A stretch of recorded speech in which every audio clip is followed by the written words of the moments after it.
자, 이렇게 천국 방언에 오가는 가운데 자녀 교육은 어떻게 시켜야 될지 이 말씀을 살펴보겠습니다. 저희 학교에서 이 부모 양육 프로그램을 만들어서 보급을 하고 있어요. 그래서 이 부모 교육 프로그램은 후프라고 해요. His University Parenting Education. 이 약자예요. 이 후프를 통해서 많은 분들이 여러 계층의 자녀들에게 실험을 해서 논문이 10몇 개가 나왔습니다.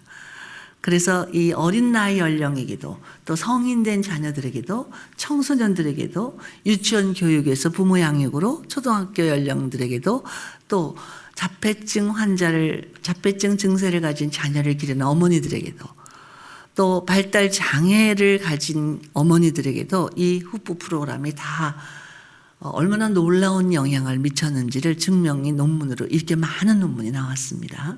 그래서 아마 앞으로 이 교회에도 여러분 가운데 몇몇이 먼저 공부를 하시고 여기서 소그룹으로 그 공부를 할 때 여러분들의 자녀가 변화되는 놀라운 경험을 하게 될 줄 믿습니다. 이 성경 가운데는 하나님께서는 얼마나 놀라운 부모 교육의 원리들을 우리에게 가르쳐 주셨는지 몰라요. 앤드류 머레이라는 성경학자가 이것을 365일 동안 공부할 수 있도록 프로그램을 만드셔서 일주일에 한 번씩 해서 52과의 그리스도를 위해 자녀를 기르자라는 제목으로 책을 쓰셨어요.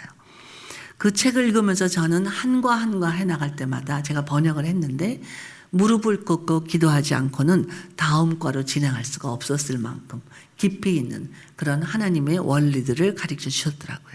근데 우리가 그것을 다 배우지도 못하고 알지도 못하고 실행에 옮기지도 못하기 때문에 하나님께서 주신 우리 놀라운 자녀들을 망치고 있다는 생각을 얼마나 많이 했는지 몰라요. 자, 오늘 그 가운데 저희가 학교에서 1년 동안 이 프로그램을 해도 다 공부하지 못할 만큼 방대한 내용이에요. 오늘 그 가운데 가장 시급하다고 생각하는 한 가지를 여러분에게 전달하는 거죠. 자, 오늘 본문 말씀을 보면 누구의 이야기가 나오죠? 모세의 이야기예요. 자, 제가 왜 모세를 선택했느냐 하면 성경에 보면 하나님께 쓰임받은 대부분의 지도자들은 이중 문화에 적응했고 이중 언어에 능숙했던 사람들이라는 것을 볼 수 있어요. 이것이 우연일까요? 자, 우리는 우리 자녀들을 미국에서 기르고 있어요. 우리의 자녀들이 이 동양과 서양이라는 다른 문화권을 잘 적응을 하고 있는지, 그리고 영어도 잘하고 한국말도 잘하는지. 자, 우리가 이 미국 땅에서 한국 어린이를 기른다는 것은 우연이 아닙니다. 우리 자녀들에게 하나님께서는 세계를 향한 놀라운 비전을 심어주기를 원하세요. 그 인물 중에 한 사람이 모세입니다.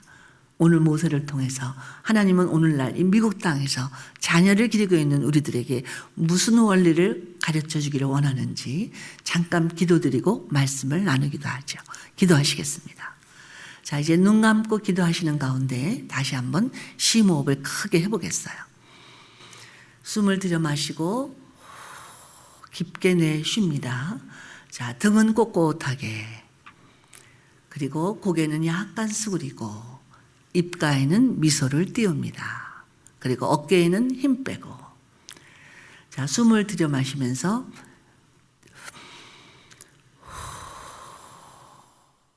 다시 한 번만 더. 이번에는 어깨를 숨을 들이면서 올립니다. 탁 떨어뜨리면서. 자, 이제 숨을 들여 마시면서 하나님 아버지라고 불러드리세요. 시작. 하나님 아버지. 여러분이 하나님을 아버지라 부를 때 어떤 하나님의 이미지를 떠올리시는지요? 우리가 혹시 이 땅의 아버지로 말미암아 하나님 아버지를 부를 때에 부정적인 이미지가 있다면 이 시간 심호흡과 더불어 다 쏟아내세요. 다시 한번 심호흡. 우리 가운데 혹시 우리 부모님에 대해서 부정적인 감정을 가지고 있다면 이 시간 쏟아버리세요.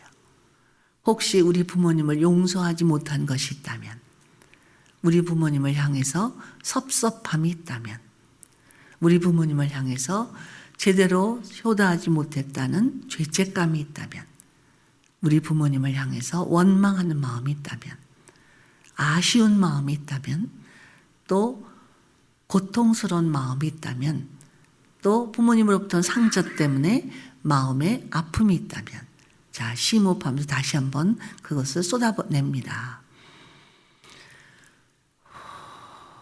그리고 우리 부모님을 이 시간 축복해 드리세요. 지금 이 땅에 살아계시든 먼저 천국에 가셨든 곁에 계시든 멀리 계시든 상관이 없어요.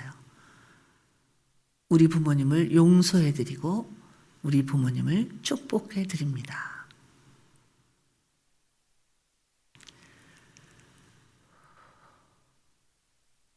사랑 많으신 하나님 아버지, 우리가 하나님을 아버지라 부를 수 있는 이 영광스러운 은혜를 인하여 감사를 드립니다. 하나님 아버지께서 어떠한 사랑으로 우리를 사랑하사 하나님의 자녀라 일컬음을 얻게 해주셨는지요. 이 시간 그 하나님 아버지의 심정을 깨닫는 시간이 되기를 원합니다. 이 자리에 임재하시고 이 말씀을 풀어주실 때 우리 마음이 뜨겁게 하시고 이 말씀이 우리의 능력이 되어 주시옵소서, 상급이 되어 주시옵소서, 생명이 되어 주시옵소서.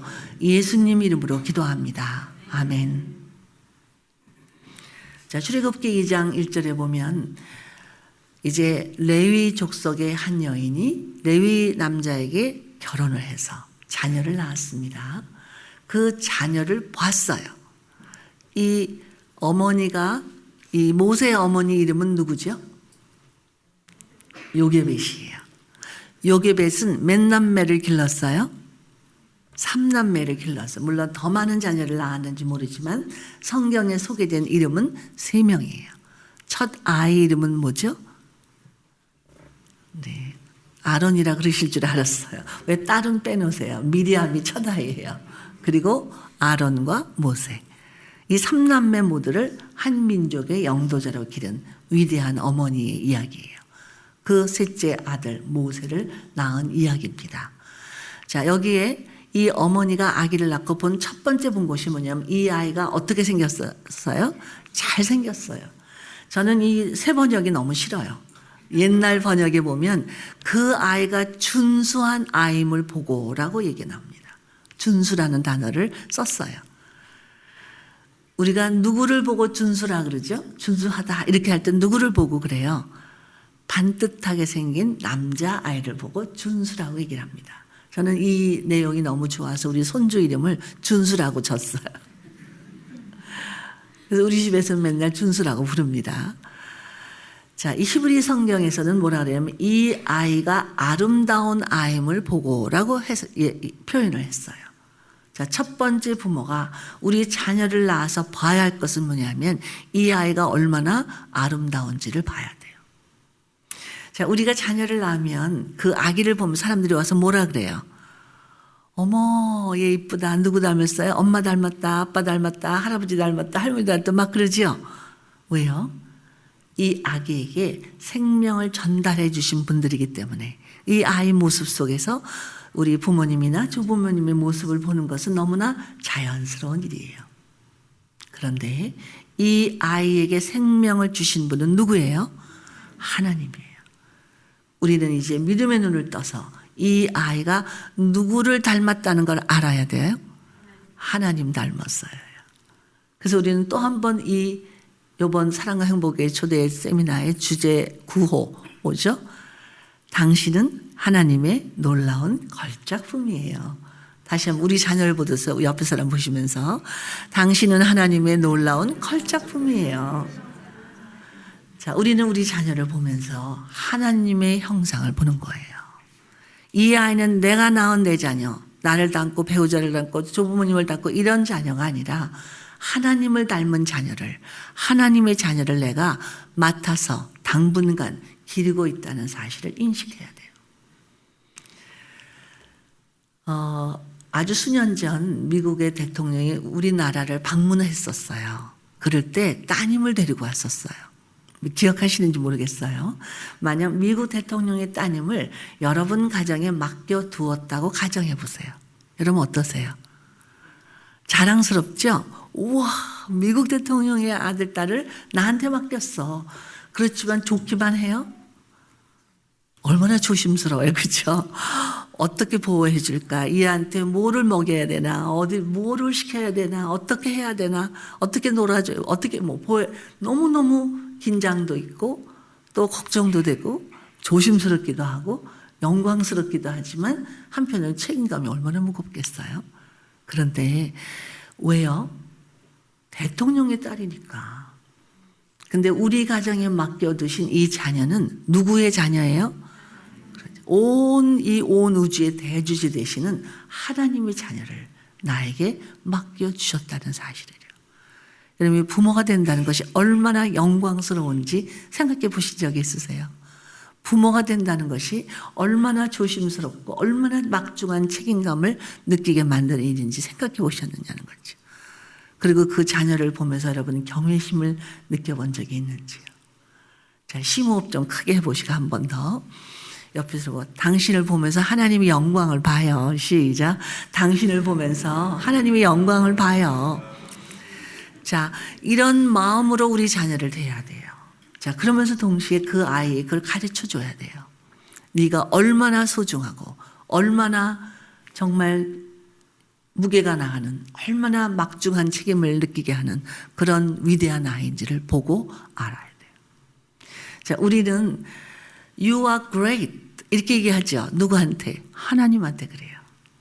근데 우리는 우리 자녀를 보면서 You are great 이렇게 해본 적이 있으신지 모르겠어요. 그럼 왠지 하나님께 대한 모독 같은 느낌이 들 수도 있지요. 근데 이 자녀는 하나님을 형상을 닮은 하나님의 자녀예요. 우리는 그 아이를 보면서 이렇게 얘기할 수 있어요. You are great 이렇게. 자, 연습 좀 해볼까요? 옆 사람 보고 시작. You are great. 네. 자, 그 아이만이 가지고 있는 위대한 점을 우리는 찾아내야 돼요. 보물찾기처럼 아까 낮에 공부한 것처럼. 그래서 우리는 부유함을 느낄 수가 있습니다. 그리고 그 아이한테 그걸 가르쳐 줘야 돼요. 지금은 우리 큰아들이 40이 넘었어요. 그 아이가 처음 저희가 미국에 왔을 때 초등학교 1학년이었는데 이제 한국에 돌아갈 때 초등학교 4학년 때 돌아갔어요. 4년 만에 돌아갔으니까. 이제 막상 초등학교 4학년 저는 우리 네 아이를 기를 때 이 자연을 보는 시간을 참 좋아해요. 아마 여기도 시애틀이 너무나 아름답지요. 그러니까 될수록 여러분 자녀들과 함께 이 자연을 많이 보세요. 이 자연 속에는 하나님의 창조의 숨결이 구석구석 담겨 있어요. 이 아이들이 그것을 맡고 보고 느끼고 또 모든 오감을 통해서 그것을 누릴 수 있는 기회를 주셔야 돼요. 한국의 초봄인 한 3월 초쯤 되면 아주 아름다운 계절이지요. 그래서 딱딱한 땅을 뚫고 새싹들이 솟아나고 딱딱한 갑질을 이 나무 그런 가지들을 뚫고 아주 연한 새싹들이 초록색, 빨간색, 노란색 이 색깔에 톡톡 불그러져 나오는 거는 정말 생명의 신비를 느끼게 하는 아름다운 계절이에요. 저희 집에는 넓은 잔디가 있고 각종 과일나무가 있는 큰 마당이 있습니다. 그래서 우리 아이들이 어릴 때 저는 우리 새싹 찾기 놀이 하자. 그리고 마당을 쫙 나갑니다. 그래서 애들이 새싹을 찾기 시작하는 거예요. 엄마 여기도 나온다. 여기도 나온다. 정말 신비하게 느껴지는 그런 순간이지요. 근데 우리 큰아들은 엉뚱한 질문을 잘했어요. 잔디를 이렇게 내려다봐. 이러고 보더니 엄마 잔디가 왜 파래? 뭐라고 대답하죠? 얘는 잔디니까 팔았지. 자, 그렇게 대답하지 않아요. 저는 그 아이와 똑같은 눈으로 잔디를 바라봤죠. 정말 잔디가 파랗구나. 예쁘지? 하나님은 위대한 창조주야. 너도 그림 그릴 때 온 그림을 다 똑같은 색깔로 칠하지 않잖아. 하나님도 천지를 만드실 때 각종 색깔로 만드셨어. 하늘은 하늘빛으로, 구름은 구름빛으로, 나무는 나무 색깔로, 꽃들은 여러 가지 색깔로, 그리고 무지개는 무지개 색깔로. 그런 위대한 예술가인 하나님이 이 세상에서 가장 아름답게 만든 작품이 누군 줄 알아? 누구겠어요? 바로 너야. 하면서 그 예쁜 눈을 가만히 들여다봐요. 그 순간 우리 아이 마음속에는 이야, 나는 하나님의 걸작품이구나 하는 긍지를 느끼는 순간이지요. 미국에서 우리 자녀를 기를 때 우리는 마이너리티, 이제 그 주류 민족이 아니잖아요. 그렇기 때문에 학교 가면 놀림을 받을 수도 있어요. 피부 색깔도 다르고 또 뭐 여러 가지가 다 다르기 때문에 생김이 다르잖아요. 그런데 그 아이들이 갑자기 주눅을 들릴 수도 있거든요. 그럴 때 우리들은 이 자녀들에게 힘을 줘야 돼요. 너는 남의 나라에 얻어 사는 그런 사람들이 아니라 하나님의 놀라운 걸작품이다. 그래서 네가 바로 이 온 우주를 지키고 다스리고 누리고 그리고 생육하고 번성해야 할 놀라운 사명을 하나님이 나에게 주신 거야. 이런 긍지를 심어줘야 합니다. 그러면 이 아이는 뭐 눈이 뭐 차이니즈라고 하면서 이렇게 뭐 찢어졌다든 뭐 색깔이 다른 이런 것 때문에 열등감을 느낄 필요가 없어지는 거지요. 하나님 닮았는데. 자, 이렇게 긍지를 갖고 있는 아이였기 때문에 초등학교 4학년 딱 돌아오니까 주변에 친지들이 오셔서 이렇게 아이들을 보지요. 그러면서 이렇게 얘기하시죠. 어이구, 그 녀석 잘생겼구나. 그러면 이제 초등학교 4학년 아이가 어른들이 잘생겼다면 좀 이렇게 부끄러워하고 그럴 텐데 얘는 뭐라는 줄 아세요? 나도 알아요. 그래요. I know의 주격이죠. 정말 이 아이 마음속에는 그런 긍지가 있어요.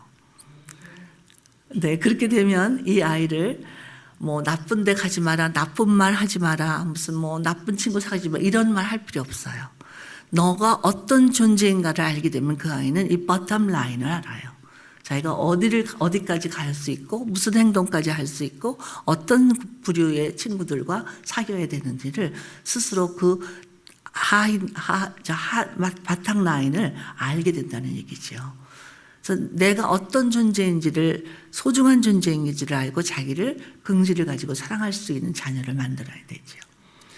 자, 첫 번째 믿는 부모들이 자녀를 낳아서 봐야 할 것은 뭐예요? 그 아이가 얼마나 아름다운 아이인가를 보고 알아야 돼요.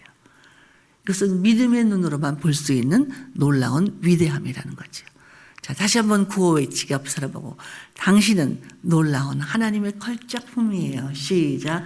당신은 하나님의 놀라운 걸작품이에요. 자, 이렇게 이 아이의 소중함을 안 부모들은 이 아이를 다른 사람과 비교하는 실수를 하지 않아요.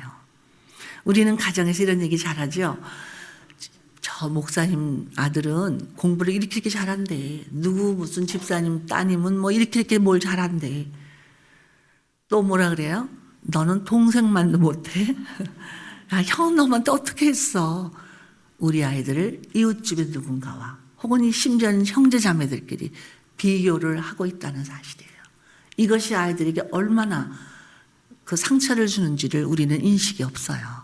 이 아이는 이 세상에 어느 누구와도 비교할 수 있는 대상이 없어요. 이 아이는 세상에 단 하나밖에 없는 그 역사 이전에도 한 명도 없었고 앞으로 미래 역사가 끝날까지 아무리 찾아봐도 이 아이와 똑같은 아이는 있을 수 없는 거죠. 자, 심호흡 좀 한번 해보세요. 그리고 앞에 사람들 이렇게 고백해 주세요. 당신은 세상에 한 분밖에 없는 분이에요. 시작. 당신은 세상에 한 분밖에 없는 분이에요. 우리 자녀를 누군가 비교하면 안 됩니다. 자, 이렇게 우리의 자녀를 믿음의 눈으로 세상에 하나밖에 없는 소중한 자녀임을 보고 안 부모들은 두 번째 봐야 할 것이 있습니다. 이 아이를 둘러싸고 있는 위험성이 어떠하다는 것을 알아야 돼요. 자, 여기 모세의 부모는 어떤 시대에 모세를 낳게 됐어요? 이스라엘 민족들이 애굽의 노예가 된 상태에서 모세를 낳게 됐어요. 그 당시 애굽의 왕 누구죠? 바로. 바로는 영리하고 잔인한 임금이었어요. 그래서 자기 민족 속에 제3세력이 함께 살고 있는데 그 민족이 너무 강성해지는 거예요. 그래서 위기를 느끼는 거죠. 만약에 외적이 침입을 했을 때 이스라엘 민족이 그 외적과 합세를 하면 애굽이 망하는 것은 시간 문제거든요. 그러니까 미리 막아야 되겠죠. 이스라엘 민족들을 거세시키고 싶은 거예요. 그런데 어른들을 잡아 죽이면 전쟁이 일어날 수도 있지요. 그래서 이 영리한 모세, 이 바로는 가장 잔인하고도 가장 확실하고 가장 손쉬운 방법을 썼어요. 즉 이스라엘 민족의 남자 어린이만 죽여버리면 그 민족의 미래는 없다는 얘기예요. 이것이 바로 오늘날에도 하나님과 사단 간의 싸움입니다. 자, 이런 가운데 모세는 태어났어요. 자, 자기가 낳은 자기 아이를 애굽이 믿는 이 나일강은 신과 같은 존재예요. 애굽 민족에게는 그 나일강에 이 아이를 던져버리라는 거죠. 그럼 이중상중의 효과가 있어요. 이 나일강에 아이를 던지는 순간 이 아이들은 나일강이라는 신의 희생제물이 되는 거죠. 제물 역할까지 하는 거죠. 자, 이런 법을 만들어 버린 거죠. 오늘날 우리 자녀가 태어난 이 세상이라는 환경은 그 당시 모세가 태어난 시대 환경보다 덜 위험할까요? 만약 여러분들이 미국에서 우리 자녀를 기르고 있는데 미국 대통령이 언제 무슨 명령을 내릴지 모르는, 어디로 튈지 모르는 그런 엉뚱한 대통령이 갑자기 가만히 보니까 미국에 살고 있는 한국 사람이 너무 잘 살아. 그리고 너무 똑똑해. 너무 잘하는 게 많아. 그래서 한국의 남자 어린이가 태어나면 물에 빠뜨려서 죽여버리라. 그런 명령을 내린다면 어떠하시겠어요? 절대로 따라하지 않겠죠. 데모를 해도 12번도 더 할 거고 목숨 걸고 유엔에 상정을 할 거고 가만히 있을 부모는 한 명도 없어요. 오늘날 어떤 나라 대통령도 어떤 나라 왕도 어떤 나라 통치자도 이런 명령을 내리는 지도자는 없어요. 그런데 지금도 그 당시 나일강보다 더 무시무시한 이 세상이라는 물결에다가 우리가 낳은 아이들 던져버리라고 명령을 내리고 있는 왕이 있어요. 누구냐면 세상에 임금된 공중의 권세 잡은 자 사단이에요. 지금도 사단은 우리가 낳은 아이들을 이 세상이라는 물결에 던져버리라고 명령을 내리고 있고 그 명령에 따라서 믿는 부모들조차 무감각하게 무차별하게 무의식적으로 우리가 낳은 자녀들을 이 세상이라는 물결에 던져버리고 있다는 사실이에요. 우리 자녀가 성장하고 있는 이 세상이라는 물결이 얼마나 위험한지 생각해 보셨나요? 이 어린아이들이 사고로 생명을 잃는 숫자가 10분의 1 정도 된답니다. 10살 이하의 어린아이들이 사망을 하든지 치명적인 상처를 받는 일들이 그렇게 사고가 많다는 거예요. 그게 우연일까요? 우리가 이용하는 모든 문명의 이기들은 우리 아이들의 생명을 위협하는 하나의 살인기계처럼 역할을 하고 있다는 거죠. 교통사고도 물론이지만 이 아이들이 자랄 때 머리를 다치는 일이 그렇게 많아요. 초등학교 1학년 한 어머니가 상담을 받으러 왔는데 이 아이는 이제 갑자기 뭐 열이 나거나 아니면은 스트레스를 받거나 아니면 긴장하면 막 이렇게 간질처럼 이렇게 쓰러져서 입에 거품을 물면서 발작 증세를 일으켜요. 이제 이 아이를 아무리 진단을 하고 정신과 치료를 받아도 치료가 안 돼요. 근데 그 요인을 알 수가 없어요. 근데 단 한 가지 의혹이 되는 건 뭐냐면 유치원 다닐 때 이 아이가 자전거를 타다 이렇게 앞으로 고꾸라졌는데 앞니마를 돌에 다친 거예요. 그 사건밖에 생각나는 게 없는데 그 이후로 이 아이는 자기도 모르는 사이에 이렇게 발작 증세를 일으키는 증세를 가져왔다는 거죠. 초등학교 2학년 한 여자아이가 이제 학교 갔다 돌아올 시간이 훨씬 넘어도 찾을 수가 없어요. 이제 미아가 된 거죠. 뭐 경찰에 신고도 하고 새벽 2시나 돼야 이 딸아이를 찾았어요. 이 딸아이가 납치가 된 거죠. 그래서 한국에 있는 아이였어요. 뭘 시켰냐면 이 지하차도 이 아이를 막 거짓 형세를 꾸며서 지하차도에 앉혀놓고 물론 성폭행도 당하고 지하차도에 앉혀놓고 구걸 행세를 시키는 거예요. 그러니 이 아이를 찾을 수 있는 방법이 없는 거죠. 그런데 정말 어머니는 물론 기도했고 이 아이를 찾게 됐어요. 찾자마자 아이가 한 1000마디가 뭔지 아세요? 엄마 나 기도했어. 그 어머니가 그 딸을 끌어안으면서 나도 널 위해서 기도했단다. 얼마나 감동적인 순간인지. 내가 길을 잃어버렸구나. 어떤 위험성이 나에게 닥칠 줄 모르는구나. 이런 무기력한 상태에서 이 어린아이가 기도할 수 있었다는 것은 그 아이의 기도를 응답하시는 살아계시는 하나님께서 그 아이를 지켜보고 계셨다는 거죠. 그리고 그 아이를 위해서 기도하는 어머니의 기도를 하나님은 응답하시는 거죠. 우리가 이 위험성이 한두 가지가 아니에요. 사회적인 위험성, 그리고 지금 중독이라든가 성폭행이라든가 이런 위험한 사건들 점점 연령이 낮아지고 그리고 뭐 여러 가지 범죄들이 아이들을 둘러싸고 있는 범죄들이 한두 가지가 아닌 거예요. 그러한 가운데 지금까지 우리 자녀가 지켜졌다는 것은 부모가 잘 지켜서 그런 게 아니에요. 하나님의 전적인 은혜라는 사실이지요.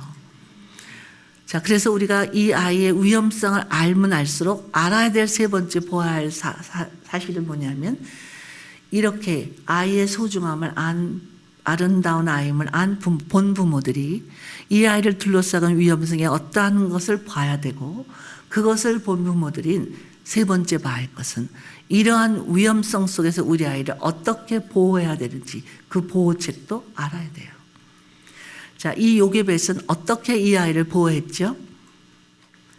이 임금의 명령을 어길 수가 없어요. 이제 더 이상 숨길 수가 없어졌어요. 그래서 이 아이를 가을 상자를 가져다가 거기에 역청과 나무진을 칠하고 거기에 아이를 담아서 하숫과 갈대 사이에 띄웠어요. 자, 이 아이를 그냥 물에다 띄우면 그 자리에서 빠져 죽어요. 그러나 이 갈대 상자를 준비해서 거기에 역청과 나무진을 발랐다는 것은 이 물이 이 갈상자 안으로 들어오지 못하게 하는 방수 역할을 한 거예요. 거기에 아이를 담아서 띄우게 되면 물에 빠져 죽지 않고 물에 뜰 수 있는 힘을 갖게 되는 거죠. 자, 이것이 바로 믿는 부모들에게 주시는 하나님의 놀라운 지혜예요. 이 갈상자는 나무예요. 이것은 무엇을 우리에게 말해주냐면 예수 그리스도의 십자가와 보혈을 말해주는 거예요. 이 땅에 이 위험한 모든 죄의 세력과 사단의 세력으로부터 우리 자녀를 보호할 수 있는 유일한 보호책은 예수 그리스도의 십자가와 보혈이에요.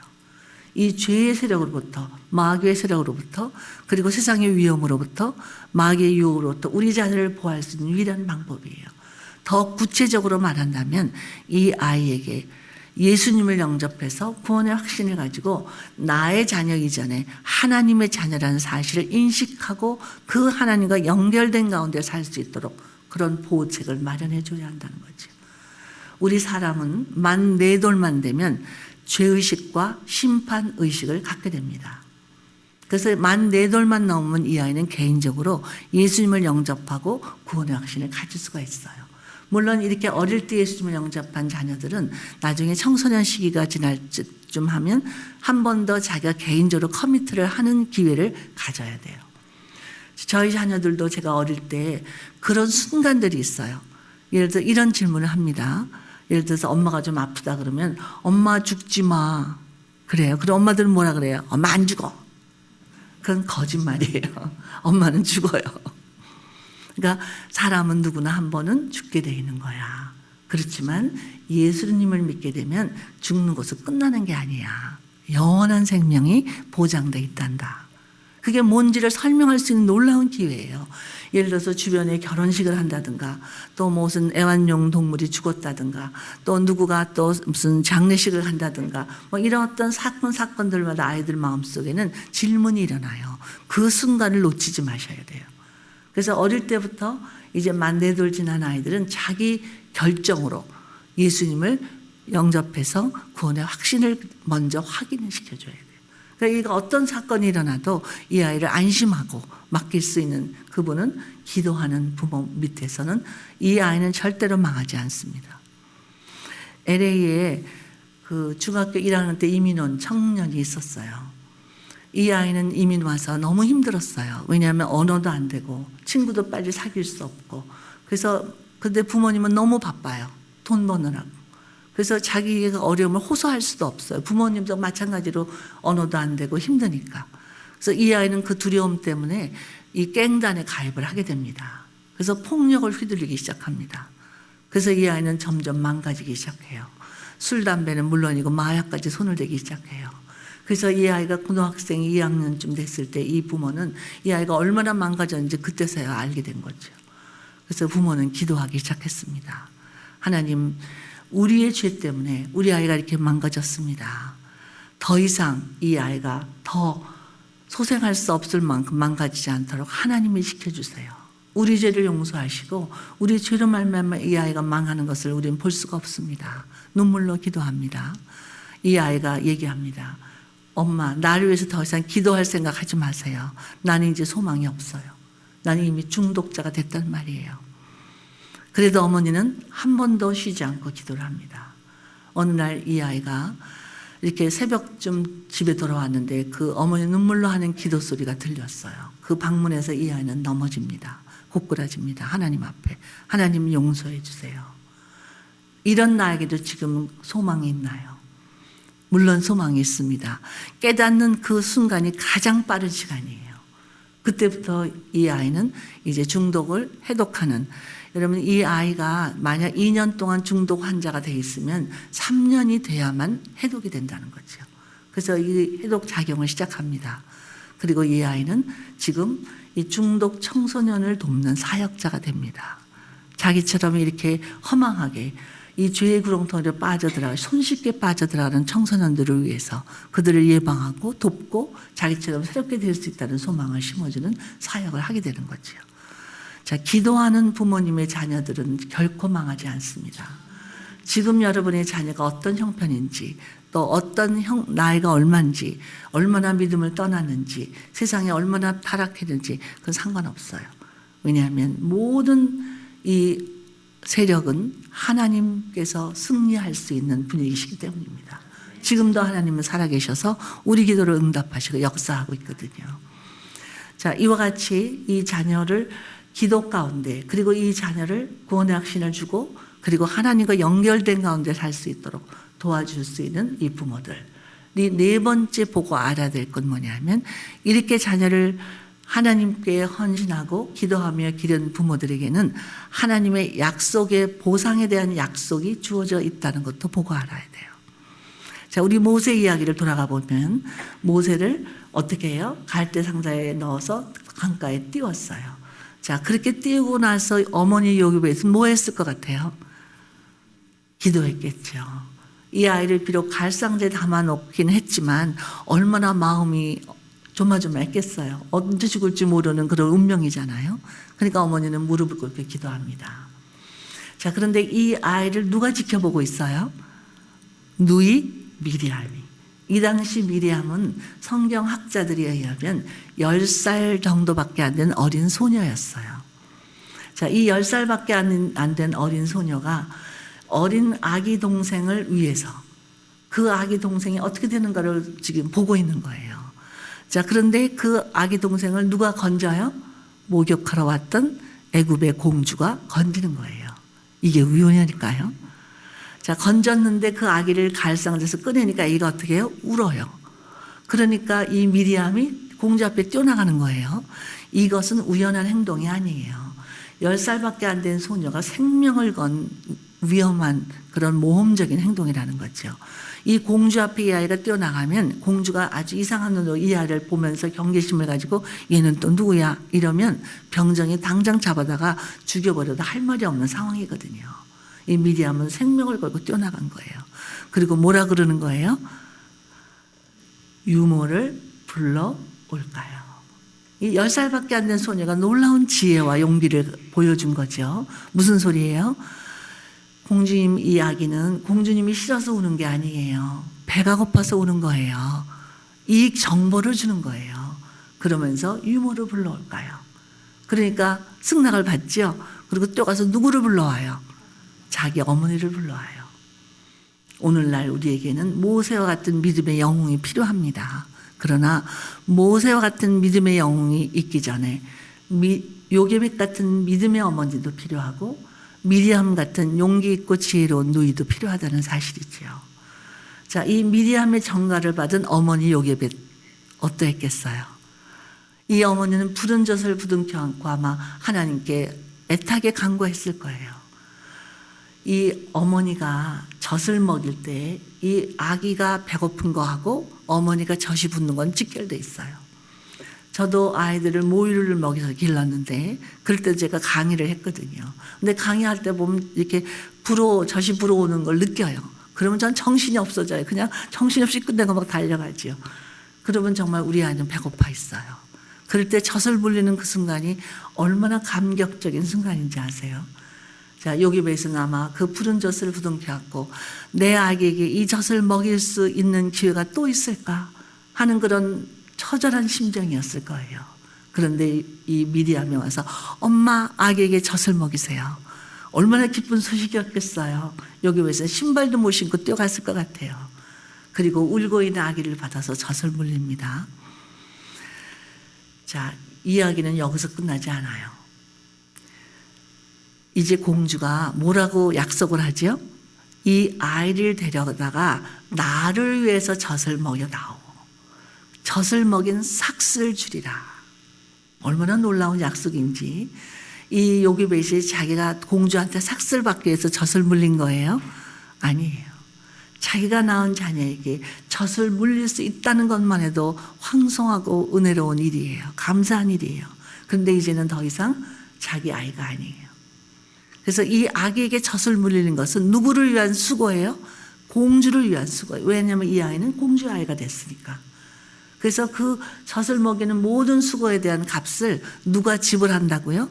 공주가. 그게 한 노예 계급의 한 여인이 한 일국의 공주한테 받는 삭시 싸구려였겠어요?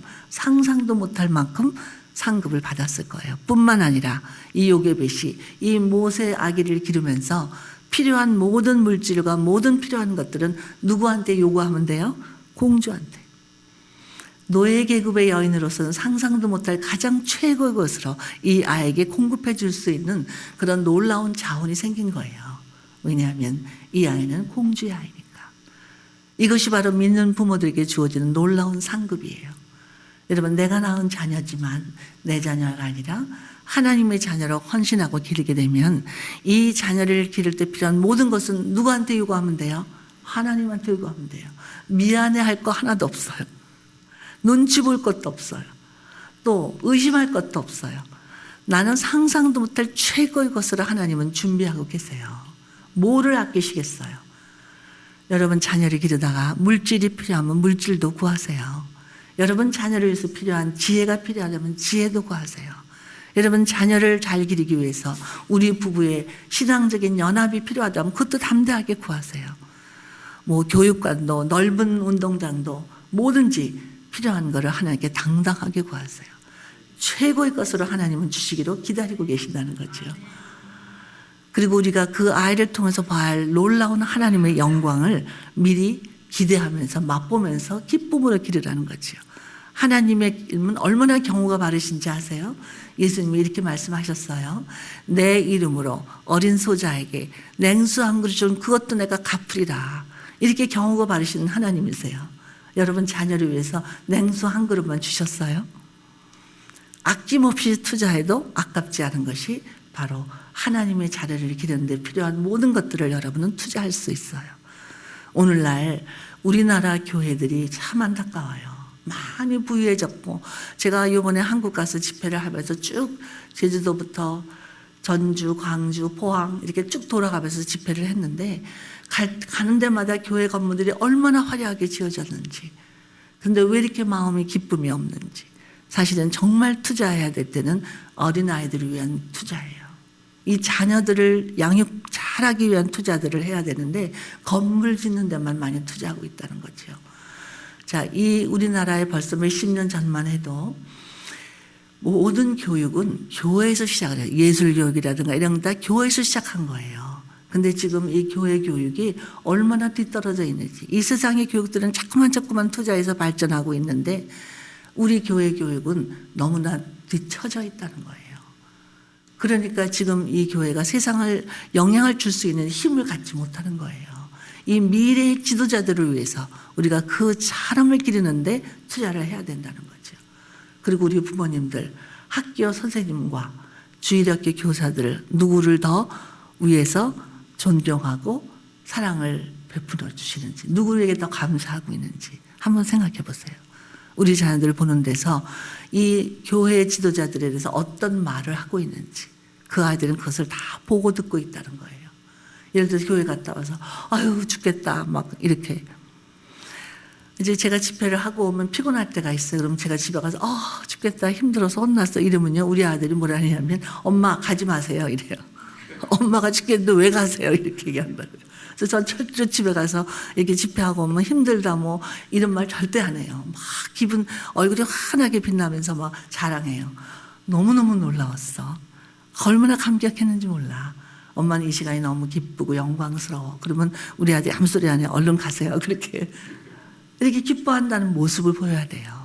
여러분 교회에서 봉사 하루 종일 하고 집에 가서 아이고 죽겠다. 뭐 우리 목사님 어떻고 우리 장로님 어떻고 막 이렇게 하면 애들은 그분들의 말을 그분들을 존경할 수가 없어지는 거죠. 자, 심호흡 크게 하시면서 자 봉사하시려면 기쁘게 하세요. 시작. 봉사하시려면 기쁘게 하셔야 돼요. 그래서 성령 충만하다는 것이 뭔지 우리 자녀들에게 보여줘야 돼요.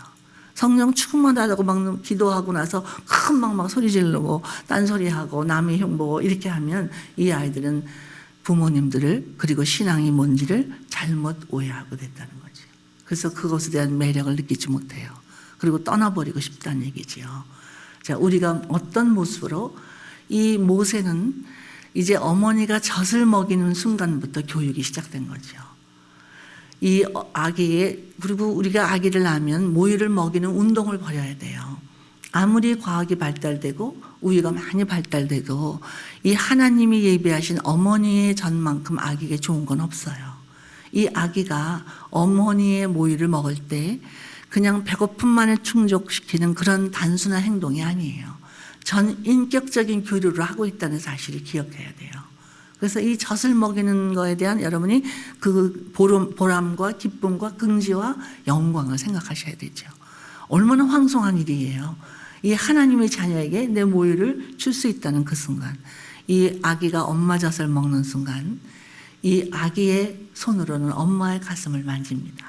아기의 두 눈은 엄마의 눈동자를 올려다봅니다. 아기의 코로는 엄마의 냄새를 맡아요. 아기의 귀로는 엄마의 심장 소리를 듣는 거예요. 그리고 아기의 혀끝으로는 엄마의 젖을 빨 수 있는 거죠. 애굽 민족과 함께 낙을 누리기보다 자기 민족과 함께 고난당해를 택하였다 하는 인생의 놀라운 선택을 할 수 있는 그런 책임감 있는 자녀가 된다는 거죠. 바로 하나님께 쓰임을 받을 수 있는 자녀로 성장하는 기회들이 바로 모유를 먹이는 순간부터 주어지기 시작한다는 거죠. 자, 우리 심호흡을 크게 하시면서 자, 이렇게 하나님의 자녀를 기르는 기쁨과 영광 가운데 그러면 이 성장하는 동안에 이 자녀에게 구체적으로 어떻게 대해줘야 되는지 그런 기술이 필요해요. 자, 그래서 이 시간 되는 대로 기술을 알려드릴 텐데 두 가지 기술을 알려드리려고 합니다. 자, 첫 번째 기술은 뭐냐면 감정 받아주는 기술입니다. 자, 무슨 기술이요? 감정 받아주는 기술. 자, 이 자녀들은 어릴 때일수록 감정이 너무 중요해요. 그래서 이 아이는 논리성이나 이성보다 감정이 훨씬 앞선다고 얘기했지요. 그래서 이 아이들은 감정을 받아주는 그런 부모 밑에 성장해야 이 자녀가 나중에 이 정서적인 문제로 그 어려움을 당하지 않아요. 현대 많은 그런 그리스도인들, 심지어는 구원받고 헌신되고 충성스러운 교회 봉사를 잘하는 성인들도 정서적인으로 건강하지 않기 때문에 영적으로 건강하지 못한 문제들이 많이 일어나고 있어요. 우리는 이제 정서적으로 건강한 영성을 가진 성숙한 그리스도인이 돼야 되는데 이 정서적으로 건강한 사람은 하루아침에 되는 게 아니지. 그러면 이 감정을 이해하고 받아주고 통제할 수 있는 능력을 가질 필요가 있어요. 자, 그럴 때 우리는 이 부모들이 어릴 때부터 자기 감정에 대해서 그것을 수용할 수 있는 그런 넉넉한 가슴을 심어줘야 돼요. 그 기술을 가르쳐 드릴 겁니다. 구체적으로. 두 번째 기술은 뭐냐면 자발성 기르는 기술이에요. 무슨 기술이요? 자발성 기르는 기술. 여러분 미국에서 자녀를 기르려면 이 자발성이 너무 중요해요. 근데 우리 한국의 교육의 맹점이 뭐냐면 이 아이들에게 무조건 말 잘 들어. 무조건 예스 해야 된다고 가르치고 있다는 거죠. 자, 미국의 교육은 크리티컬 띵킹을 가르치는 미국 교육의 철학이에요. 그래서 미국에서 이 아이들은 학교에 가서 why, 왜라고 질문을 안 하면 얘는 바보 같은 아이가 되는 거예요. 그런데 한국 가정에서는 why 그리고 물어보면 why는 무슨 why야? 어린애 하는 말 잘 들어. 이렇게 하는 것이 한국의 그 어떤 가치관이거든요. 그럼 이 아이는 이게 가치관이 이제 모순을 느끼는 거죠. 학교에서 배우는 거하고 집에 오면. 그래서 만약에 이 아이들이 집에 어떤 가치관을 버리고 학교를 택하면 이 부모와는 결별이 됩니다. 부모를 더 이상 신뢰하거나 존경할 수 없게 되고, 그리고 부모님은 가슴이 서늘해지죠. 내 자식마저 이런 회의를 느끼고 허망해지죠. 이 아이가 만약 이 학교 교육을 무시하고 이 가정에서 나오는 가치관만 받아들인다면 이 아이는 사회에서, 주류 사회에서 지도자로 성장할 수가 없게 되는 거죠. 왜냐하면 인정받을 수 없는 그런 가치관을 갖게 되니까.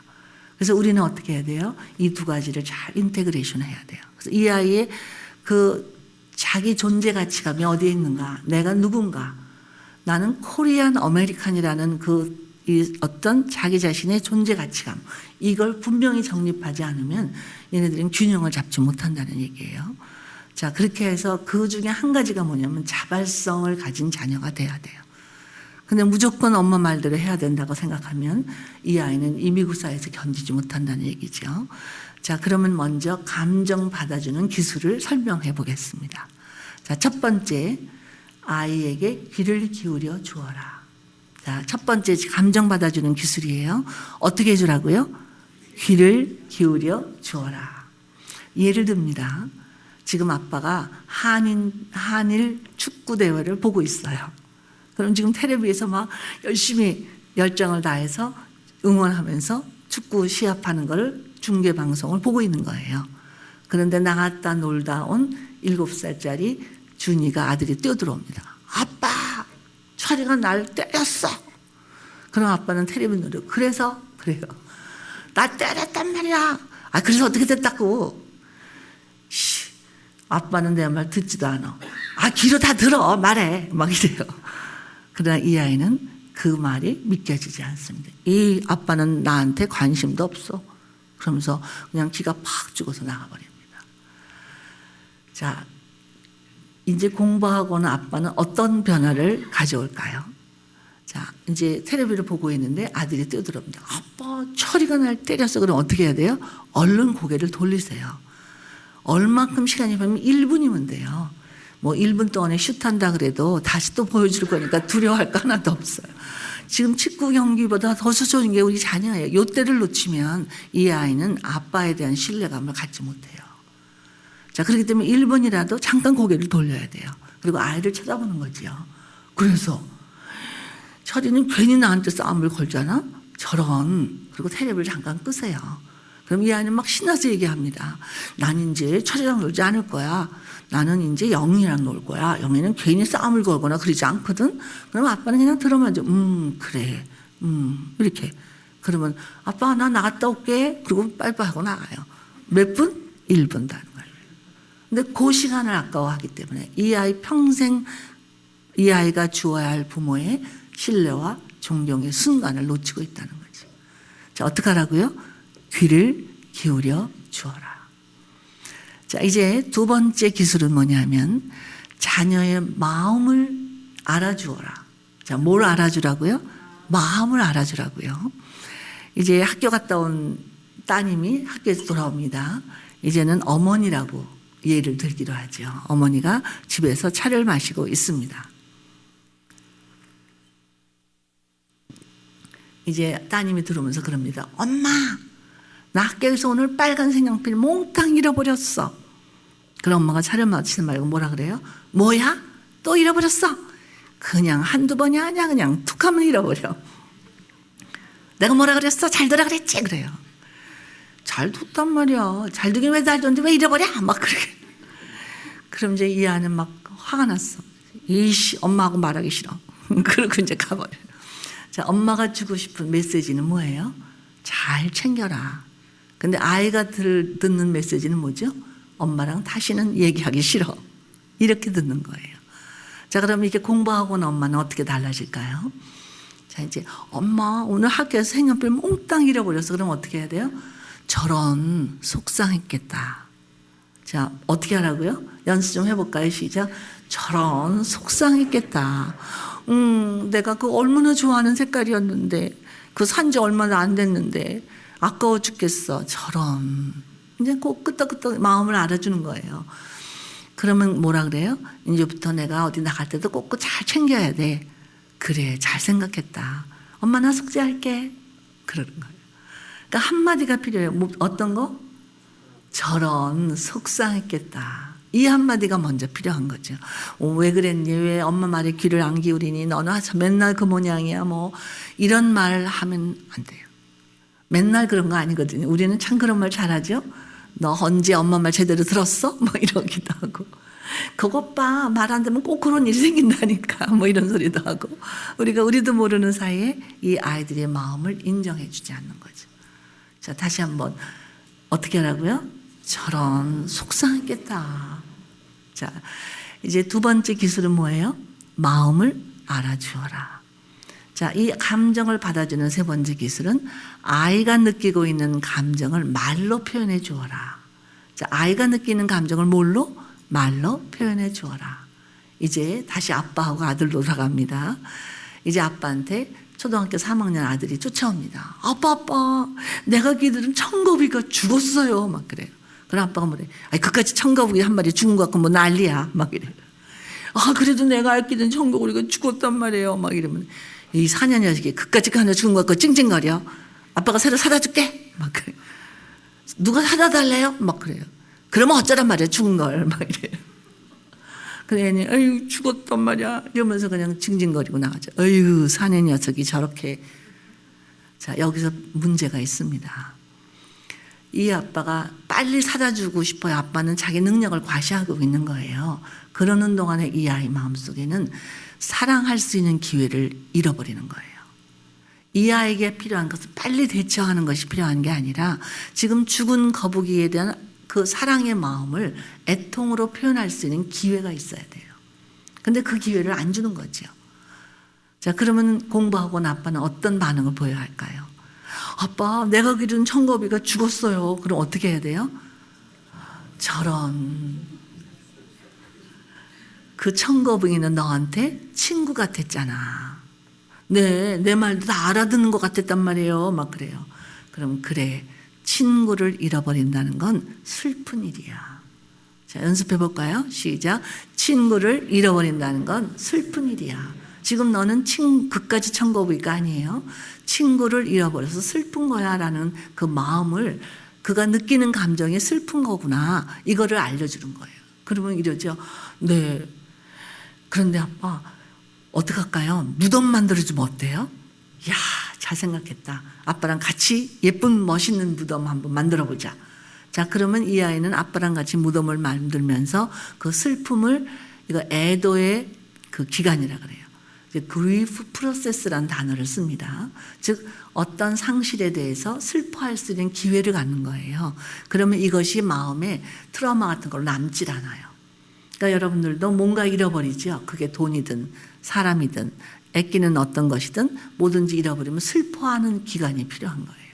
그래서 그렇게 슬퍼할 수 있는 애도의 기간을 끝내고 나면 그것 때문에 더 이상 나는 마음에 상처를 붙들고 있지 않게 되는 거죠. 자, 이 자녀가 느끼는 감정을 뭘로 표현해 주라고요? 말로 표현해 주어라. 그래서 어린아이들이 어떤 사고를 겪잖아요. 예를 들어서 뭐 이렇게 자동차 타고 가다가 팍 하고 사고가 났거나 이러면 애들이 놀래잖아요. 그거를 말로 다 설명을 하게 만들어요. 이제 2돌짜리 아이가 아빠하고 차를 타고 가다가 이게 뒤에서 땅 충돌이 돼서 애가 놀랬다고요. 근데 그것을 가만 놔두면 이 아이는 그 두려움 때문에 그런 비슷한 어떤 항의하거나 뭐 조금만 충격이 와도 막 애가 경기를 하고 막 놀래고 두려워하고 막 이런다고요. 그거를 말로 풀어줘야 돼요. 어떻게 됐지? 누군가 와서 차를 탕 박았어. 그럴 때 어떻게 했지? 아빠가 브레이크를 팍 밟았지. 놀랬지만 큰 사고는 아니는 게 얼마나 감사한지 몰라, 그지? 우리 어떻게 했지? 하나님께 감사드렸지. 그리고 어떻게 했어? 병원에 가봤지. 뭐가 잘못됐나? 그런 다음에 아무 이상이 없다는 얘기를 듣고 감사했지. 이렇게 그 스토리로 만들어 쭉 얘기를 해주는 거예요. 그러면 그 아이가 그 받았던 충격이나 두려움이나 이런 거를 자연스럽게 해소가 되는 거죠. 그래서 그 다음에 더 큰 두려움이나 이제 인생에 살면서 슬픈 일이 얼마나 많이 있어요. 그런 것들을 충분히 이겨낼 수 있는 힘을 갖게 되는 좋은 경험이 된다는 거죠. 자, 아이가 느끼는 감정을 뭘로? 말로 표현해 주어라. 이제 마지막 네 번째, 감정 받아주는 네 번째 기술입니다. 아이의 마음의 소원을 환상적으로 들어주어라. 자, 아이의 마음의 소원을 어떻게 해요? 환상적으로 들어주는 거예요. 자, 이제 밤에 이 아이가 공부를 했는지 와서 그럽니다. 엄마, 공부하다 보니까 배가 슬슬 고파요. 옥수수 있어요? 그래요. 아이, 그 공부 좀 했나 보다. 떠먹을 거 타령만 하지. 그래요. 그럼 이 아이가 공부하는 거하고 먹는 거하고 무슨 상관이 있어요? 막 그래요. 왜 없어? 그 먹는 거 챙기는 것처럼 공부 좀 챙겨봐. 벌써 1등 했지. 어이가 얼마나 그 마음이 상해요. 자, 여러분 자녀가 공부 잘하기 원하시죠? 어떤 아이가 공부 잘하는 아이예요? 매일 1등 해야 돼요? 엄마들이 어떠냐면 B학점 받으면 그다음에 A학점, A학점 받으면 맨날 A학점, 그러면 맨날 1등 하라 그래요. 이 아이들에게 우리 자녀가 뭐든지 다 할 수는 없어요. 뭔가 한 가지만 잘하면 돼요. 제가 한국에서 이대 교육학과 과장님을 아는데 이분은 이 자녀 아들이 있는데 아들이 이제 한번 6학년인데 제가 그 댁에 갔는데 마침 성적표를 받아온 날이에요. 그래서 막 성적표 받았다가 막 근데 보니까 다 양가야. 아빠는 교수인데. 근데 뭐만 수냐면 국어만 수야. 근데 이 부모가 양가는 안 봐. 국어만 봐.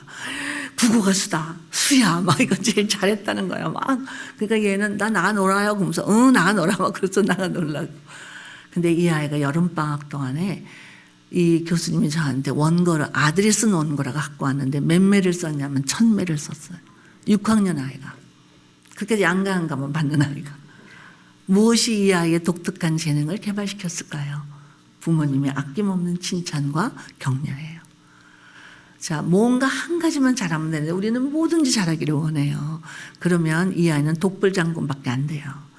내가 뭔가 부족한 게 있어야 누군가의 도움이 필요하다는 것도 알게 되고 어울려 사는 사회에 적응할 수 있는 사회성을 갖게 돼요.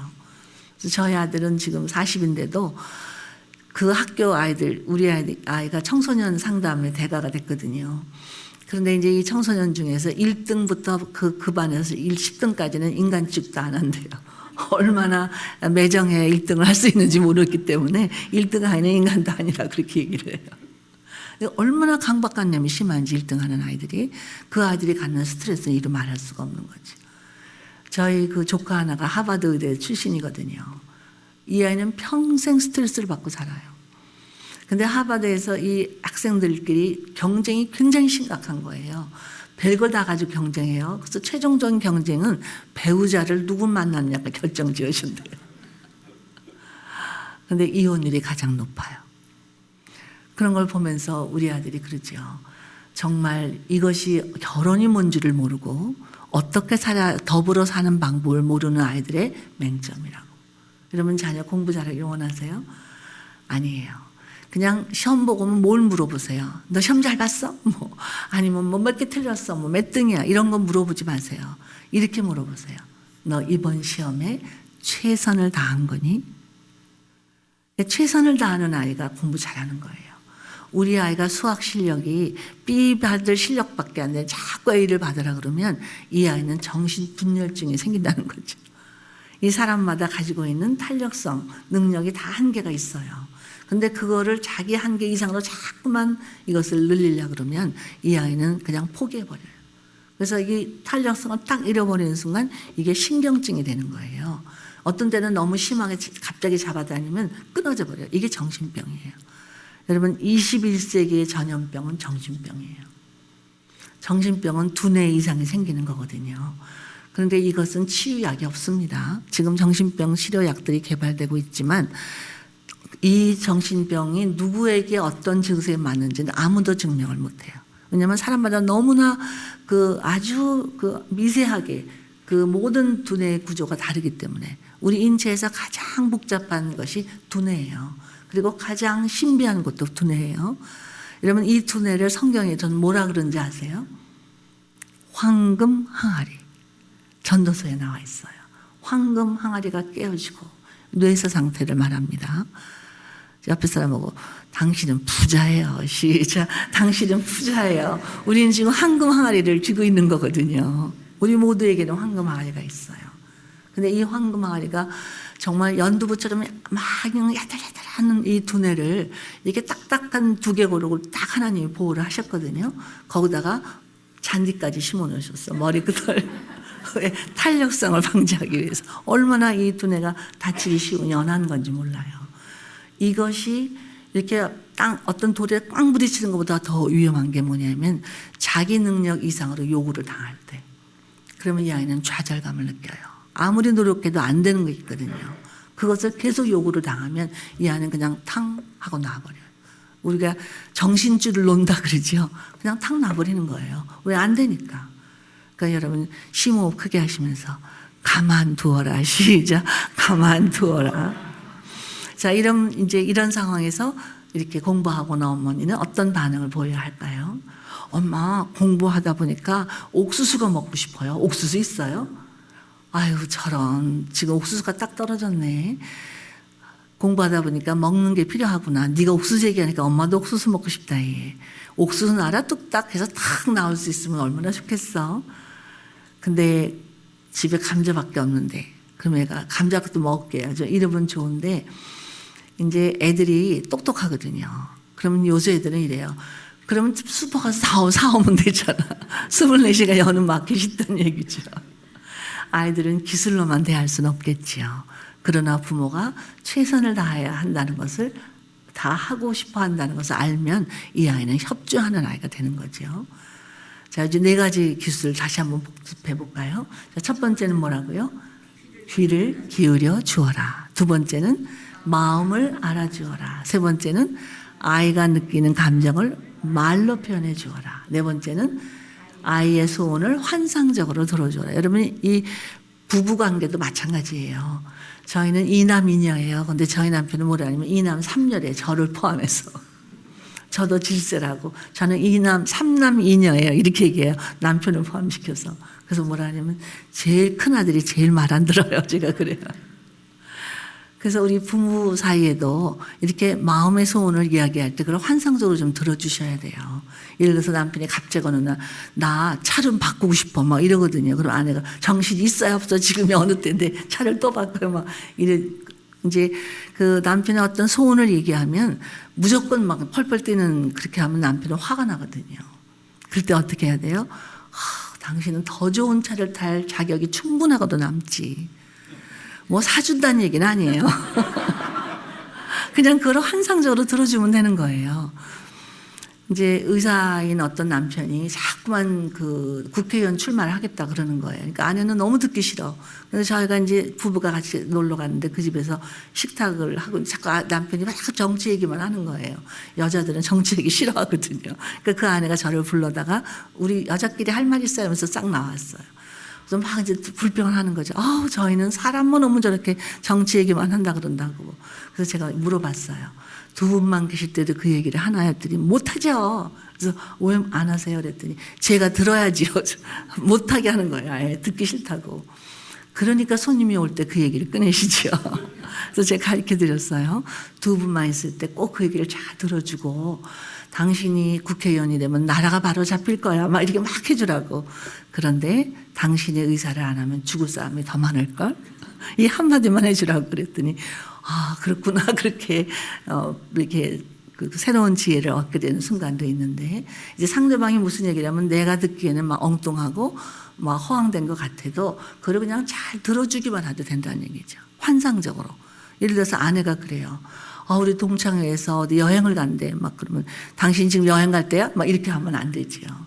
그러지 말고 가지. 너무 멋있겠다. 요새 같은 데 여행 가면 얼마나 재밌겠어. 그러고 막 들어주세요.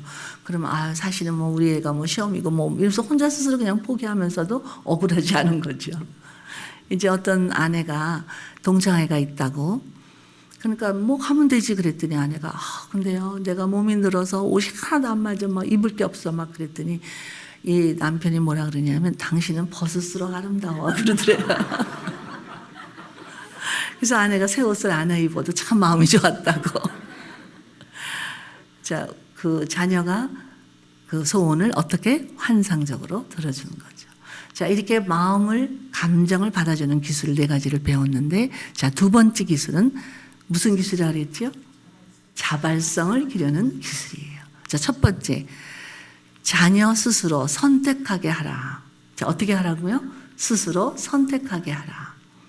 지금 유치원 가는 아이입니다. 딸입니다. 엄마, 나 유치원 가는데 뭐 입고 갈까? 그럼 엄마가 그래요. 오늘 바람 불고 추워. 빨간 세타 입어. 빨간 세타 미워. 싫어. 그래요. 미운 게 어딨어.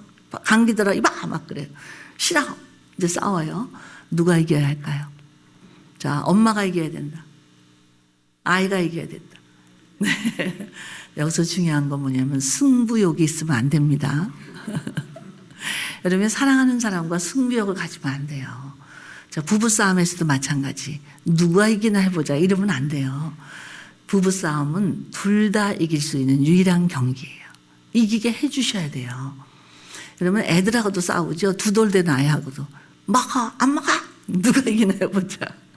뭐, 입어, 뭐, 안 가, 뭐, 앉아. 심지어는 이런 것 가지고도 막 싸우는 부모가 있어요.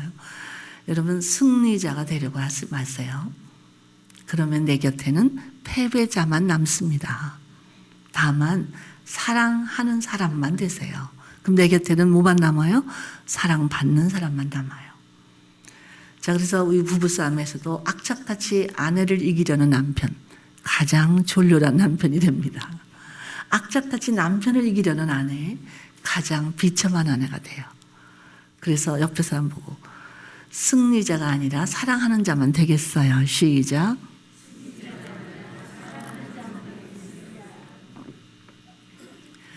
자, 그럼 이 유치원 가는 아이한테 엄마는 어떤 반응을 보여야 할까요? 엄마, 나 유치원 가는데 뭐 입고 갈까? 그러면 이렇게 얘기하면 돼요. 오늘 바람 불고 추워. 자, 빨간 세타 입을래? 노란 잠바 입을래? 그럼 이 아이는 이제 생각하는 거죠. 노란 잠바. 예쁜 색깔 선택했네. 야, 오늘은 병아리 색깔이다. 자, 누가 선택했어요? 자기가 선택한 거예요. 그러니까 아까처럼 빨간 세타 입어라 옥신각신 하다가 만약에 엄마가 이겨서 억지로 입혔다. 그럼 이 아이는 마음이 어때요? 나는 오늘 미울 거야. 그래서 이제 기분이 나빠요. 그러다가 엄마가 안 보는데 싹 벗어버리면 엄마는 몰라요. 혹시 아이가 이겨서 끝까지 안 입고 갔어요. 자, 그런데 그날 바람 불고 추워요. 그런데 마침 유치원 갔다 와서 애가 콩콩하고 기침을 하면 엄마는 뭐라 그래요? 그것 봐. 엄마 말 안 들어서 감기 들었어. 이제 이런 엄마가 되는 거죠. 그러나 자기가 선택할 수 있는 기회를 갖는 거죠. 근데 이제 요즘 애들이 너무 똑똑해져 갖고 이 엄마가 이 기술을 자꾸 쓴 거예요. 그러니까 이제 4살 먹은 아들이 장난감 치우려니까 이러더래요. 엄마랑 치울까? 누나랑 치울까? 그러더래요. 그래서 애들이 얼마나 똑똑해서 먼저 배워서 다 써먹더라는 거죠. 그래도 이런 기술들은 의미가 있는 거죠. 최선을 다하는 어머니의 모습이니까. 자, 아이한테 어떤 기회를 주라고요? 자기가 스스로 선택할 수 있는 기회를 주어라. 자, 자발성 기르는 기술 2번째. 아이의 노력을 인정해 주어라. 자, 뭐를 인정해 주라고요? 아이의 노력을 인정해 주어라. 자, 예를 들면 아빠가 외출을 하는데 아이에게 운동화를 신기는 거죠. 근데 운동화 끈 매기가 쉽지 않죠? 안 매줘요. 그러면 이리 가져와. 아빠가 탁 매줘요. 그 다음부터는 어때요? 안게 되면 아빠, 좀 네가 매봐. 난 못해. 이렇게 되는 거죠. 그러면 어떻게 해야 돼요? 자, 우리 외출하는데 운동화 신을 건데 끈 있는 운동화를 이제 신으려고 그러는 거죠. 우리 끈 한번 매볼까? 자, 한쪽 구멍으로 집어넣어봐. 들어갔네. 요번엔 이쪽 구멍으로, 또 들어갔네. 요번엔 이렇게. 그래서 하나하나 맬 수 있는 기회를 가지고 다 매거나 와, 다 맸다. 자, 이렇게 해서 아이가 노력을 하면 된다는 성취감을 느끼게 해줘야 되는 거죠. 만약에 이렇게 유리병 뚜껑이 안 열리는 항아리가 있어요. 아빠 이거 안 열어줘요. 그럼 이리 갖고 와봐. 그럼 아빠가 한 번에 탁 열어요. 그럼 아이는 그 순간 어떤 메시지를 들어요? 아빠는 잘하고 난 못해. 그러니까 그 다음부터 조금만 안 되면 아빠 그래요. 네가 해봐. 난 못해. 이렇게 돼요. 그렇게 성장한 성인이 된 자녀들은 어떻게 해요? 조금만 힘들면 안 해요. 포기해버려 아예. 난 못해 이렇게. 그리고 노력하지 않아요. 그리고 남한테 밀어요. 당신이 해봐. 어머니가 해. 뭐 이렇게 다 다른 사람한테 밀어버려요. 그러니까 무책임한 생활 태도를 갖게 되는 거죠. 자, 그럼 공부하는 아빠는 어떻게 될까요? 아빠 이거 안 열려요. 그러면 이리 갖고 봐. 내가 열어줄게 하고 탁 열지 마시고 자, 단단히 다쳤나 보다. 숟가락으로 탕탕 치고 한번 열어볼까? 그래도 안 돼요. 그러면 그 고무밴드로 칭칭 감고 숟가락으로 치고 열어보자. 진짜 해보세요. 딱 닫혀서 안 열리는 항아리 그렇게 하면 열어지거든요. 와, 열렸다. 그러면 이 아이가 이렇게 저렇게 해서 노력해서 됐을 때 얘는 성취감을 느끼는 거죠. 그래서 그 다음에 인생에 어려움이 올 때 금방 포기하거나 남에게 미루지 않아요. 끝까지 아이가 최선을 다해보려는 노력하는 성실하고 책임감 있는 생활 태도를 갖게 되는 거죠. 자, 뭐를 인정해 주라고요? 자녀의 노력을 인정해 주어라. 자, 세 번째 자발성 기르는 기술.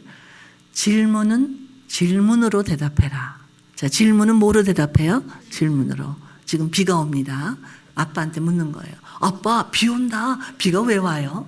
아빠가, 야, 장마 때니까 오지. 그러면 이 아이는 괜히 물어봤네. 이렇게 되는 거예요. 근데 이제 또 지적인 아빠예요. 아빠, 비가 와요. 비가 왜 와요? 그러면요. 무거운 거가 응축돼서 그 음전기와 양전기가 막 그렇게 열심히 과학적으로 설명을 해요. 그러면 아이는 안 들어 딴짓하고. 야! 열심히 설명하는데 뭐해? 막 그래요. 어려워요. 그럼 못 알아듣는 거죠.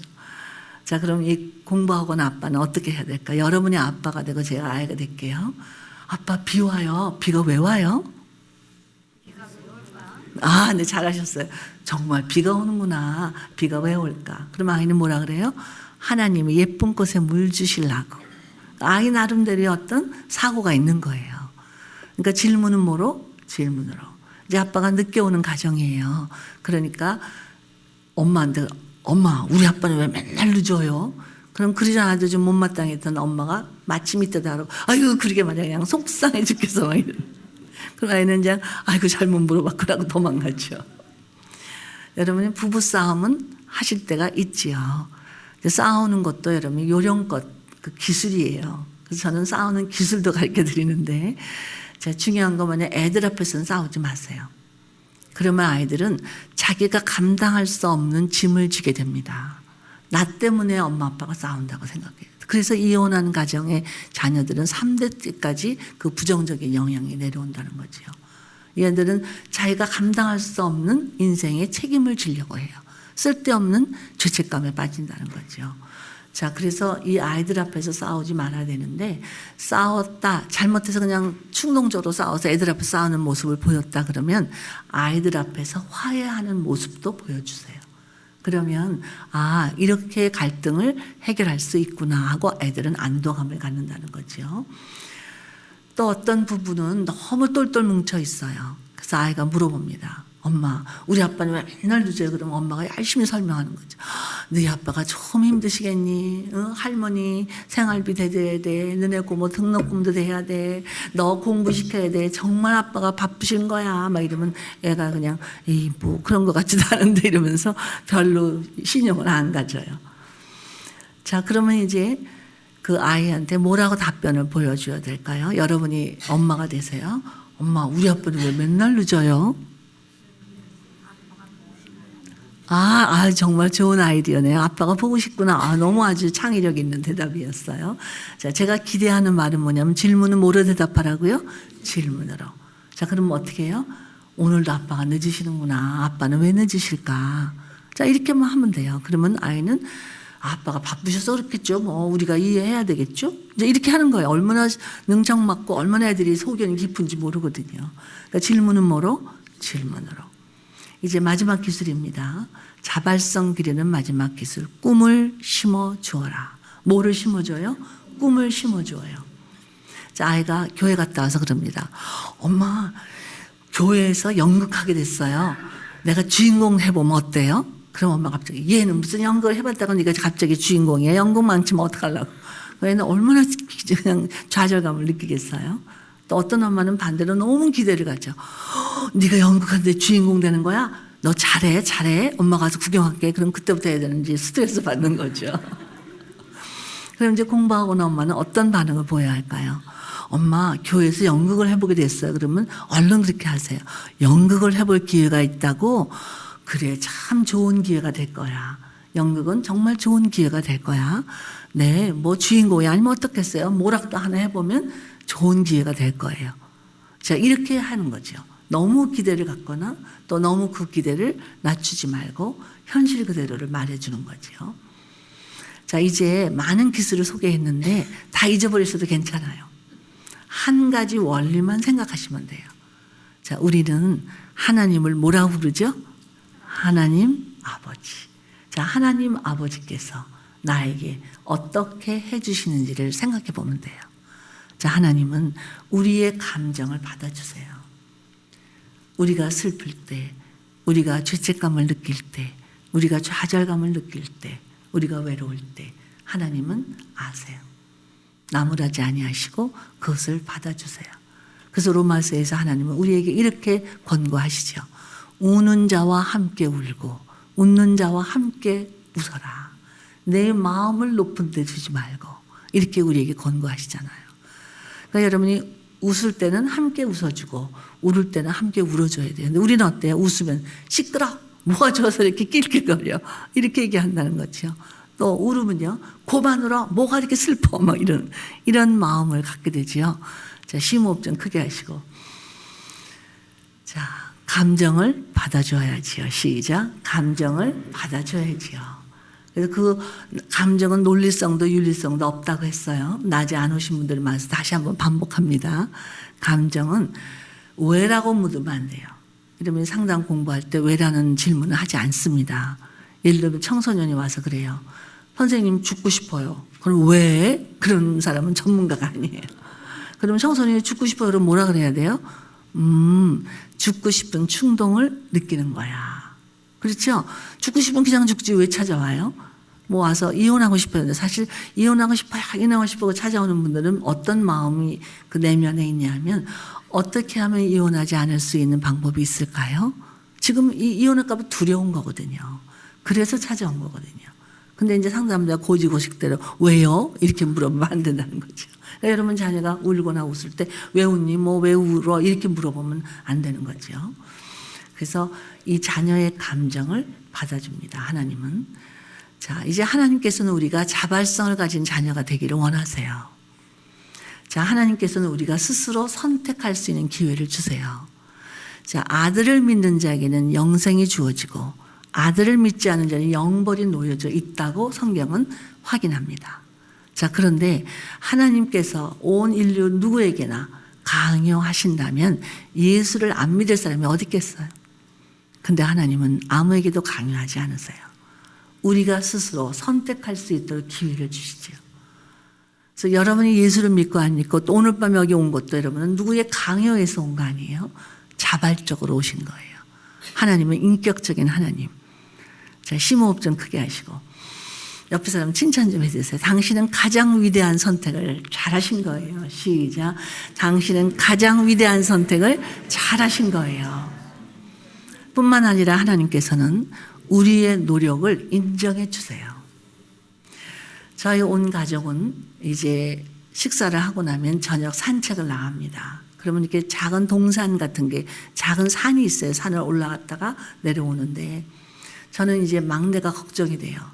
그러면 산은 올라갈 때보다 내려갈 때가 더 위험하거든요. 그럼 이제 2돌밖에 안 된 꼬마니까 엄마가 손잡을게, 너 넘어지면 안 돼. 그러면 얘는 자존심 상해요. 나도 갈 수 있어 막 그래요. 그래서 제가 이렇게 얘기합니다. 엄마가 넘어질까 봐 네가 엄마 손을 잡아줄래? 그러면 엄마 내가 잡아줄게. 그리고 제 손을 잡아. 누가 누구 손을 잡는 거예요. 나 데려와서는 어떻게 해요? 아이고 우리 이현이 때문에 엄마가 안 넘어졌는데 내가 이 다음에 또 잡아줄게. 그래요. 바로 내 모습이지요. 여러분 인생은 올라갈 때도 있고 내려갈 때도 있어요. 사실 올라갈 때보다 내려갈 때가 더 위기를 느끼지요. 그럴 때 우리는 하나님 손을 꼭 잡고 간다고 생각하시죠? 아니에요. 내가 하나님 손을 잡고 가는 것이 아니라 하나님이 내 손을 잡으시는 거예요. 내 의로운 오른손으로 너를 붙들리라. 자, 우리 온 가족이 이렇게 아이를 기르면서 하는 그런 경험을 통해서 많은 하나님과의 관계를 배우게 되는데, 이제 손님이 왔어요. 그럼 4돌밖에 안 된 우리 막내가 내가 들고 가면 차상을 막 들고 가겠다고 고집을 부려요. 그러면 저는 안 돼. 너 엎드리면 안 돼. 막 이렇게 하지 않아요. 그래, 네가 들어. 근데 엄마가 조금만 거들어 줄게. 그리고 사실은 누가 드는 거예요? 갖다 놓으면 칭찬받죠. 어이구, 우리 막내가 찻잔을 들고 왔네. 자, 그럼 얘는 막 자기가 진짜 자기가 들고 온 줄 알고 막 의시되지요. 꼭 제 모습 같아요. 자, 여러분 자신 있어서 결혼하셔서 남편이고 아내가 되셨나요? 자신 있어서 자녀를 낳아 부모가 되셨나요? 자신 있어서 목회자, 또 자신 있어서 장로, 집사, 권사 되셨나요? 아니에요. 하나님의 전적인 은혜예요. 하나님이 약속하셨거든요. 내 짐은 쉽고 가볍다고. 왜 쉽고 가벼워요? 성령께서 다 들어주시니까. 근데 왜 우리한테 기회를 주세요? 상 주시려고, 칭찬해 주시려고 기회를 주시는 거예요. 그러니까 자신 있게 나서셔도 돼요. 옆에 사람, 내가 할게요. 시작. 내가 할게요. 자, 하나님 앞에 담대하게 나서세요. 성령께서 다 들어주시고, 그리고 우리한테 기회를 주시는 이유는 칭찬하고 상 주시려고. 자, 또 뿐만 아니라 하나님께서는 모든 질문에 대해서 즉각적인 해답을 주지 않을 때가 더 많아요. 이 세상에는 대답을 알 수 없는 질문들이 참 많아요. 왜 나에게 이런 일이 일어나는지, 왜 우리 가정에, 또 왜 더 불의한 사람들이 더 잘 사는 것 같은지, 왜 우리나라는, 왜 미국은, 왜 전 세계는, 교회는, 우리는 지금도 왜라는 질문을 많이 합니다. 그러나 하나님이 때때로 즉각적인 해답을 안 해주세요. 그런데 우리가 하나님께 드리는 모든 왜라는 질문은 예수님께서 십자가에서 다 하나님께 드려졌어요. 엘리 엘리 라마 사박다니, 나의 하나님, 나의 하나님, 어찌하여 나를 버리셨나이까. 이 어찌하여라는 단어는 바로 why라는 단어예요. 왜 나를 버리셨냐는 얘기예요. 예수님은 한 번도 하나님을 아버지라고 부르지 않은 적이 없고 아버지와 나는 하나다라고 선포하신 분이에요. 그러나 십자가에서 우리의 죄를 걸머지고 십자가에 지실 때는 감히 하나님을 아버지라고 부를 수가 없었어요. 그분이 지신 죄가 너무나 끔찍하고 너무나 하나님 곁에 보기 싫은 것이었기 때문에, 그래서 그는 하나님이라고 부릅니다. 그리고 어찌해 나를 버리셨냐고 울부짖습니다. 십자가에서 가장 고통스러운 순간 바로 이 순간이었어요. 신체적인 고통도 또 사회적인 고통도 수치심도 다 극복할 수 있었지만 바로 하나님이 외면하실 때처럼 예수님이 버림받았다는 그런 고통을 느끼신 적이 없다는 거죠. 그래서 더 이상 우리는 왜라는 질문을 던질 필요가 없습니다. 인생의 모든 왜라는 질문은 그 위에서 예수님이 다 올려드렸기 때문에. 그래서 우리가 주님을 만날 때 우리 눈에서 눈물을 닦아주시겠다고 약속하셨어요. 이 땅에서 우리가 비록 모든 왜라는 질문에 해답을 듣지 못해도 우리는 그 순간 모든 인생의 왜라는 질문은 다 해답이 되는 거지요. 그리고 마지막으로 하나님께서는 우리가 꿈을 가진 자녀가 되기를 원하십니다. 하나님 우리에게 꿈을 주세요. 여러분 꿈이 있으세요? 여러분 이 땅의 연령이 몇 살이든 꿈을 가진 사람은 늙지 않습니다. 저는 지금 73살이 됐습니다. 그럼에도 불구하고 지금도 공부를 합니다. 그래서 제가 배워서 우리 학생들에게 항상 새로운 심리요법을 가르쳐주고 이것을 성경과 인테그레이션 하는 법을 가르쳐주고 또 서양의 문화를 동양의 문화와 어떻게 인테그레이션 하는지를 보여주고 또 이론이나 이런 것들이 실제에는 어떻게 연결이 되는지를 가르쳐줍니다. 지금도 공부하지 않으면 안 돼요. 저희 학교에는 70이 넘은 분들이 공부를 하고 있습니다. 암에 걸린 분도 와서 공부를 해요. 그런데 암을 이길 수 있는 힘을 갖게 되더라는 거죠. 놀라운 간증들이 많습니다. 여러분은 꿈을 가지세요. 이제 100세 시대입니다. 우리가 리타이어하고 나서도 많은 시간을 보내야 돼요. 준비를 하지 않으면 안 돼요. 공부하세요. 우리가 공부하지 않으면서 우리 자녀들에게 공부하라고 요구하는 것은 부당한 거예요. 연령은 숫자에 불과합니다. 자, 심호 크게 하시면서 옆에 사람 보고 당신은 아직 젊어요. 시작. 당신은 아직 젊어요. 그리고 이제 마지막 공부합니다. 여러분 자녀를 향한 꿈을 포기하지 마세요. 내 자녀의 모습이 지금 어떤 모습이든 간에 우리는 우리 자녀를 향해서 꿈을 잃어버리면 안 됩니다. 우리 자녀들을 향한 하나님의 꿈을 찾으세요. 하나님이 왜 하필 이 시대에 이 미국 땅에서 우리 자녀를 기르면서 영어와 한국어를 동시에 적응할 수 있는 기회를 주셨는지. 여러분 자녀가 한국말을 못하면 부끄러워하세요. 우리는 아무리 미국의 시민권을 가지고 산다 할지라도 우리는 코리안입니다. 하나님 우리를 그런 민족적인 정체감을 주셨어요. 거기에 대한 긍지를 갖지 않으면 안 돼요. 역사적인 사명을 갖게 하세요. 그래서 이중 언어를 한국말을 잘해야 영어를 잘하는 것이 빛이 나요. 미국에 사는 사람이 영어 잘하는 건 당연한 거예요. 영어는 국제어입니다. 미국의 언어가 아닙니다. 그래서 잘해야 돼요. 그러나 한국말을 잘해야만 그것도 의미가 있다는 거죠. 그리고 한국 사람으로서의 긍지와 그리고 문화 적응을 할 줄 알게 하세요. 저는 이 주일학교에서, 이 교회에서 신앙의 언어는 모국어가 돼야 된다고 믿습니다. 제가 미국에서 학교를 세웠지만 미국 교육국에다가 어떤 승인을 받았냐 하면 상담과 교육은 모국어로 해야 된다 하고 모국어로 승인을 받았습니다.